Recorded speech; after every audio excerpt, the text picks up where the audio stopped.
Yo, yo, yo, it's your boy, back at it like a bass addict as always. Finally getting around to wrapping up this top 5 baits series for the winter time. And we're gonna close it out with Alabama rigs, which is really a great transition because it's a great wintertime presentation, but it's also a great bait to use going into the pre-spawn period when those bass are kind of moving into the shallows and feeding up before they have to spawn. So it's a great bait for a lot of times of the year. So I think it's a good one to close out this series. But apologize for missing last week. Just had a lot going on. But we're back in the swing of things. Got some good content coming soon. Tournament season starting up, so y'all will see a little bit more of that. I'll kind of have to play it by ear just because I'll be fishing a lot as a co-angler, so I'm not sure how many of my boaters will be cool with me recording. It'll kind of just be a case-by-case basis, but y'all will definitely see my practice videos, me in the kayak, breaking down water, trying to figure out areas and techniques going into derbies. So if you're tournament fisherman, might be some good content for you to watch going forward. But yeah, not to get too off topic, we'll jump into this A-rig stuff. So yeah, Alabama rigs is really a great bait for this time of year. I talked about it in my top 5 fall series, and really anytime that those bass are keying on schools of bait fish, you really can't beat an Alabama rig. So it's one of my favorite baits to throw. You obviously have the benefit of having multiple baits, so you can catch multiple fish at one time. You can imitate a school and really get those fish fired up. So I didn't put clips in the beginning of this video like I sometimes do. I have some recent Alabama rig catches. Actually went out and smashed pretty good on Clear Lake last weekend, but I'm kind of sitting on that footage just because I have a tournament up there in a few weeks, so don't want to blow up my water too much. But y'all will definitely see that after the tournament. I'll have that video dropping, so stay tuned for that.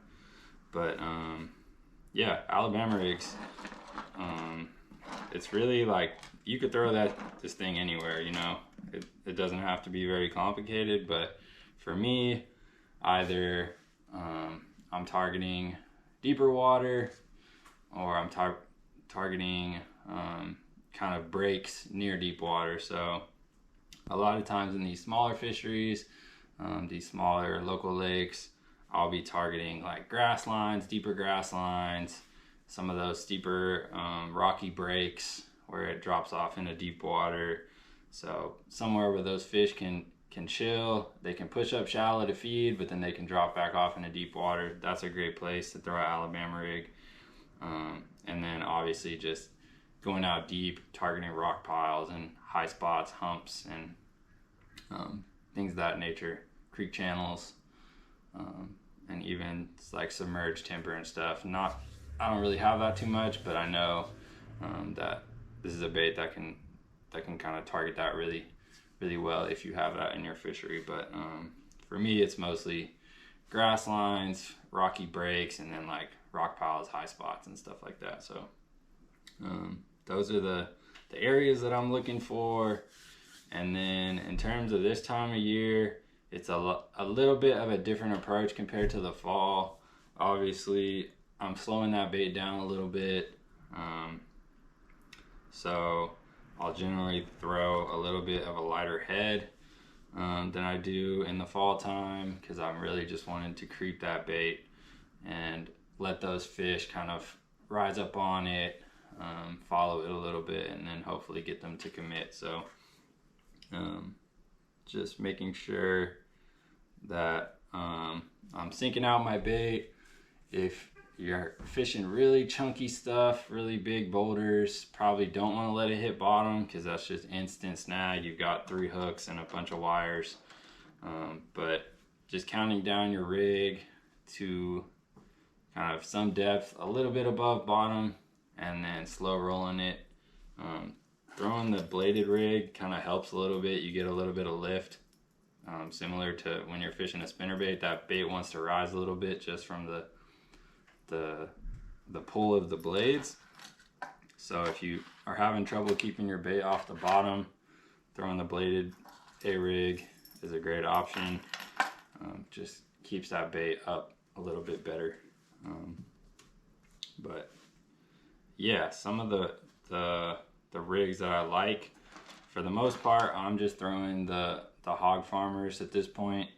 I have a bunch of other ones. The G-Funk is a good A-rig, real soft wire, so you get a lot of movement, a lot of pulsing of that rig when you twitch your rod and kind of speed it up.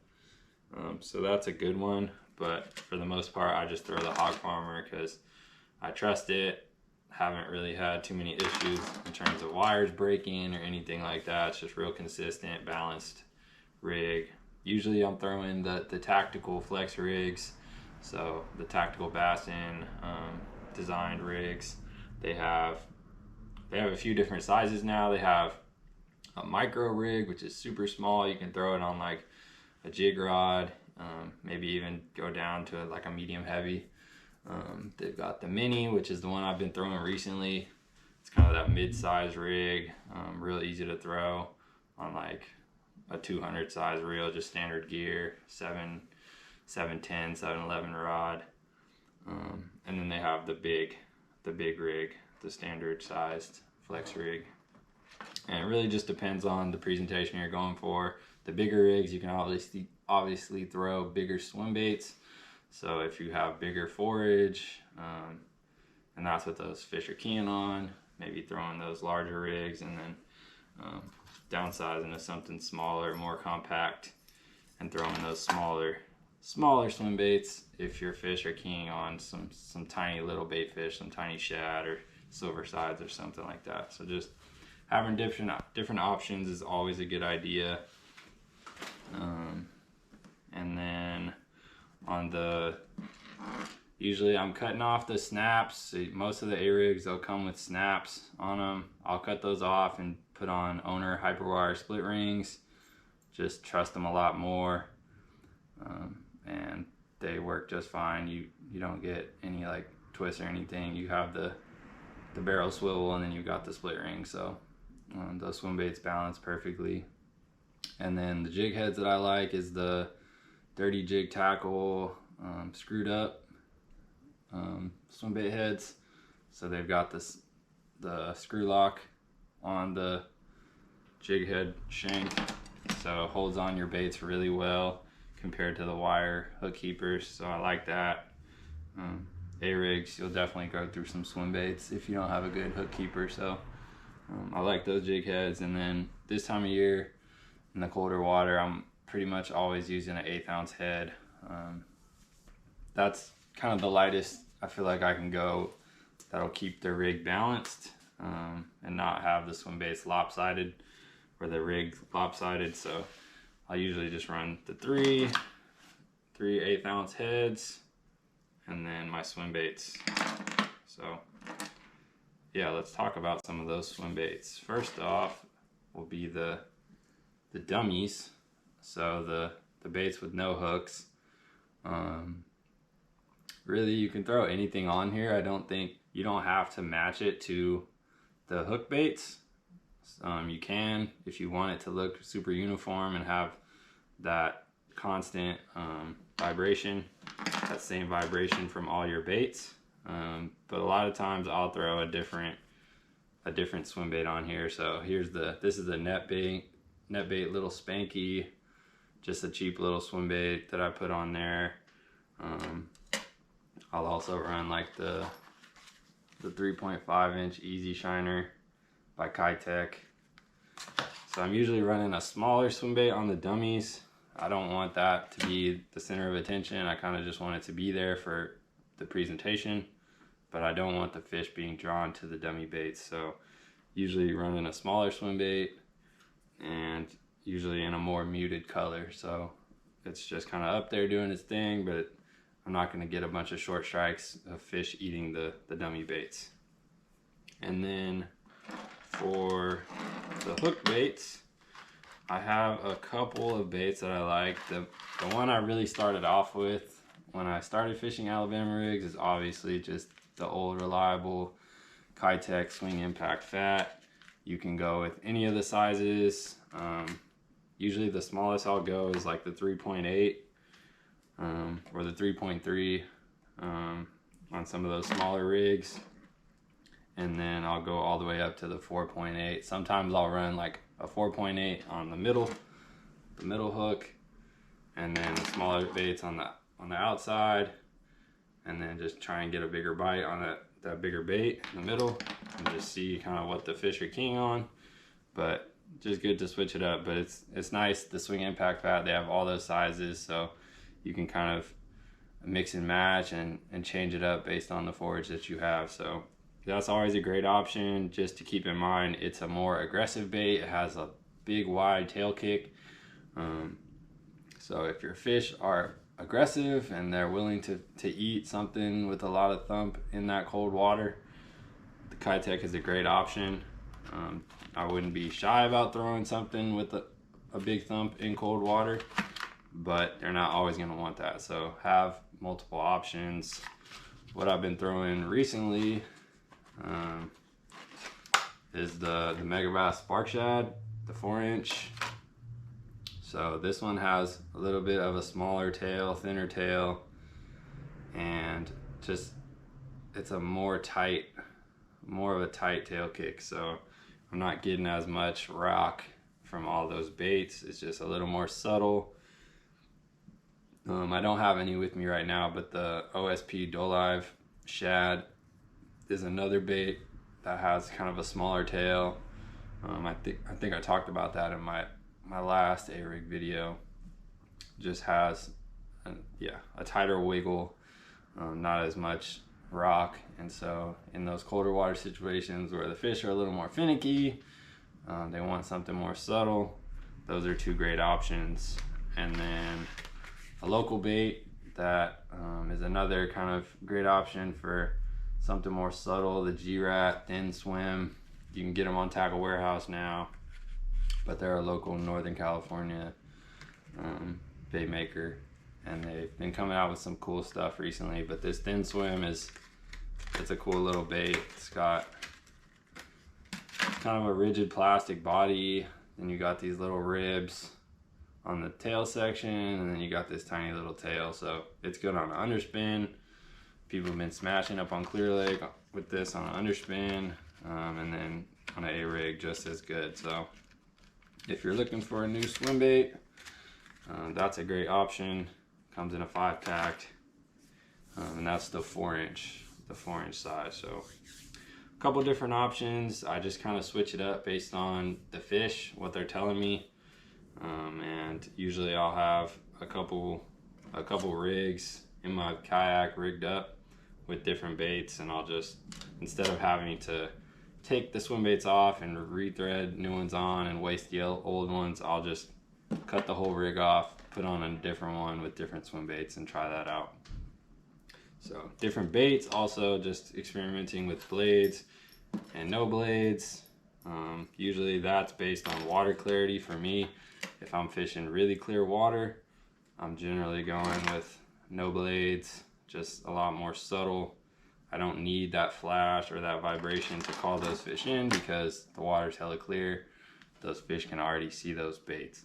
But if the water's dirty, like up on Clear Lake, the water's a little more stained right now. We've been getting a lot of runoff and rain and wind. So I was throwing the bladed rig, and you get a little bit of lift like I was talking about. You also get some vibration and some flash. So just a little added attractant for those bass in that stained water. And if sometimes in clear water they'll eat the bladed one as well. So really just mess around with all these different things. Try different swim baits, try different dummy baits, try different blade versus no blade, and just play with stuff and until you kind of dial it in. You can even like dip one of the tails in chartreuse on the middle bait and see if that gets bites, or just, you can always experiment and really try and figure out what those fish want. Since you have multiple hooks on this bait, it's just a good way to really dial in your bite. So yeah. And then colors, not really too much to talk about with colors. I'm pretty much just throwing all shad colors. So electric shad is great, just kind of a gray top, has some purple and blue flake, and then just a kind of clear pearlish bottom. That's a great color. And those Keitechs, Ghost Rainbow, this is kind of like a Pro Blue Red Pearl is great. TW Ghost Shad is great. I'll link all of this stuff in the description, and I'll put some of my favorite colors. And then this Megabass is just like a pearl white. So all shad colors, that's what we're imitating. So that's the colors that I'm going with. I don't really switch it up too much. Like I said, sometimes I'll dip the tail in chartreuse or something if I want a little bit of pop of color, but I keep all the swim baits very natural, and that's how I've had success. So yeah, what else to talk about? My setup, like I was saying, there's different size rigs, so that'll kind of dictate what kind of rod, reel, line you want to run. With those smaller rigs, you can throw them on smaller tackle, lighter line, and then on those bigger rigs, you kind of want to step it up. The rod that I've been throwing is my punch rod, actually. It's the 711 Ritual Angling rod. It's a heavy action, but it's kind of got a moderate tip, so it loads up pretty good. So when those fish come up and eat that rig, it has a little bit of give so they can get it, and then it has a lot of backbone, so I can give them the beans, and if I have to eat my bait, I can still get penetration on 2 hooks or 3 hooks or whatever. So that's the rod I've been throwing. It's also a longer rod, so I can get good casting distance. I like to make those bomb casts, really get that rig out there, get it down, and have that bait in the strike zone as long as possible. So yeah, I usually am throwing it on a longer rod. I'm comfortable with those longer rods, so that's usually what I fish. And I'm usually throwing either the mid-size rig or the big rigs. I'm not usually throwing the super small ones.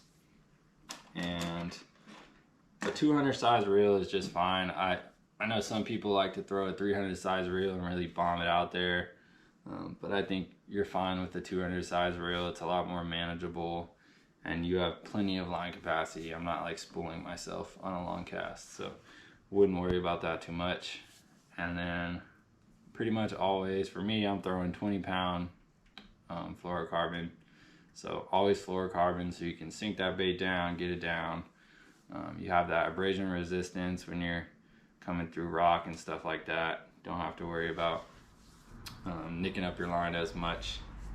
And then that 20-pound, I like it, so I can really give them a strong hook set and not have to worry about my line breaking. I can fish it around cover and have that peace of mind. So that's worked for me. I feel like if they're willing to eat a bait with metal wires hanging on it, they're not really tripping off the size of your line, so I wouldn't worry about that too much. That's probably the last thing they're going to be looking at. So whatever pound test you're comfortable with, I'm usually fishing Sunline FC Sniper. That's the line that I like, or Seagar and VizX is another good option that I throw sometimes. So that's the rundown on my rod, reel, line setup, and how I like to fish my A-rigs. But yeah, you can really throw this bait all the way through fall, through winter, and up until they're really on beds. You can catch them staging outside of those spawning areas, so kind of those deeper breaks outside of those spawning flats is a great area to throw an A-rig. And just catching them, they'll school up right before they kind of push up to do their thing, and a lot of times they're feeding up because the spawn is really strenuous. They go through a lot of strain and stress, and they don't have the opportunity to eat. So they're gonna start feeding up heavy right now, and nothing better than having a buffet swimming by their face. So if you're not throwing the Alabama rig this time of year, pick it up. You can throw it deep, and then as they're moving shallow, you can still throw it shallow. Just speeding up that retrieve and making sure you're keeping it off the bottom. But it's a great option, and catch some really big fish. I caught, one of the ones I caught was 513, so almost 6 pounds up at Clear Lake. Absolutely smoked the A-rig. So if that's not convincing enough, I don't know what to tell you. But as always, appreciate y'all watching. That's it for this top 5 for the winter, and we'll be jumping into the spring series soon. That pre-spawn bite is gonna be lit, and probably gonna be totally different baits. And really, we're getting around to the stuff that I like to throw. I started my YouTube kind of late in the year. I think it was September, and that warm water bite was kind of falling off, dying off, so you guys didn't really get to see me throw some of my favorite stuff. But we're gonna jump into like chatterbaits and crankbaits and just the fun stuff. So I'm looking forward to that. But as always, thanks for watching, and I'll catch you on the next one. Peace.